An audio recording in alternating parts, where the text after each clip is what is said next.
Татарстан Республикасы Рәисе указы нигезендә Татарстан Республикасы дәүләт премияләре бирелде. Фән көненә багышланган зур тантана авыл хуҗалыгы өлкәсендә эшләүче галимнәрне бүләкләүдән башланды, чөнки табыннарның муллыгы алардан да тора. Илмас Нуруллин техник фәннәр докторы, Казанның Аграр университеты профессоры. Аның коллективы орлыкчылык тармагында инновацияле система булдырган өчен дәүләт премиясенә ия булды. Бүгенге шартларда чит илләрдән яңа төрле орлыклар көтеп ятасы юк ди ул. Барысын да үзебездә булдырырга кирәк.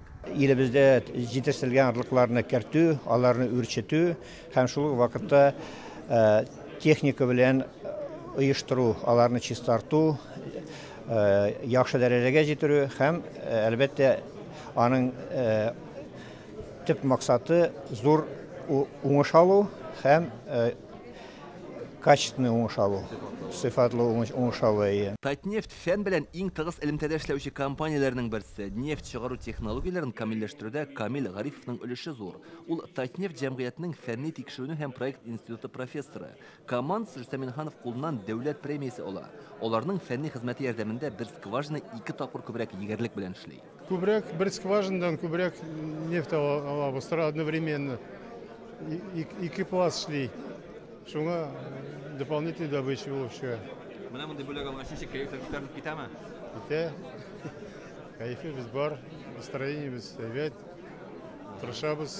Россиядә билгеләп үтелүче фән көне Татарстан өчен аеруча әһәмиятле дип Рөстәминханов. Узган гасырларда ук республика галимнәренең даны еракларга таралган булган. Хәзер Татарстанда 13 мең кеше фәнни эшчәнлек белән мәшгуль.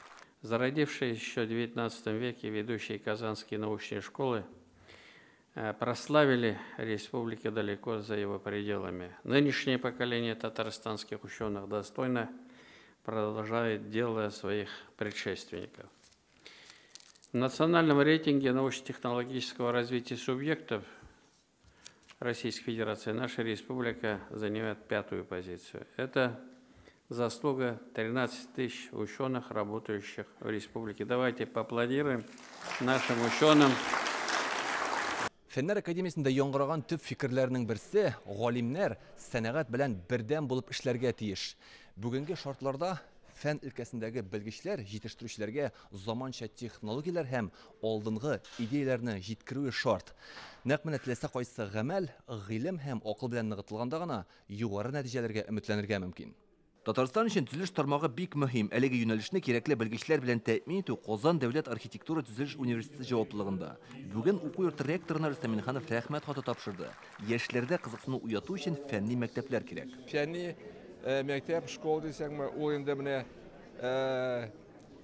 инде бер командада инде яшьләр дә бар, оллар да бар. Алар бергә яшәп эшлиләр, аларның идеялары, бер фикерләре, шул фәнни эшнең алар бергә эшлиләр, күрәләр, шуңа күрә безнең менә ул система бик яхшы эшли. Галимнәр алар нәрсәдер уйлап табучы гына түгел, дустана мөнәсәбәтләр булдыручылар да. Бүген дуслык ордены белән бүләкләнгән Әхмәт Масаров әнә шундый фикердә. Дус илләр белән Белоруссия, Казахстан, Иран белән. Бигрәк тә Иран белән безнең соңгы елларда уңышлар бик зур. Нинди юнәлештә бәйтергә буламы? Но безнең юнәлеш нефть, газ һәм алдык суларны күкерттән чистарту. Дөньяда алдыңгы урында торабыз. Татарстанда фәнне үстерү өчен узган ел 20 миллиард сум акча тотылган. Бу рекордлы күрсәткеч сумма. Шуның нәтиҗәсендә республикада икътисади зоналар җәелдерелә, технопарклар ачыла, югары уку йортларын заманча җиһазландыралар. Иң мөһиме фәнгә яшьләрне җәлеп итү. Илдар Сафиуллин, Игорь Романов, Яңа Гасыр каналы.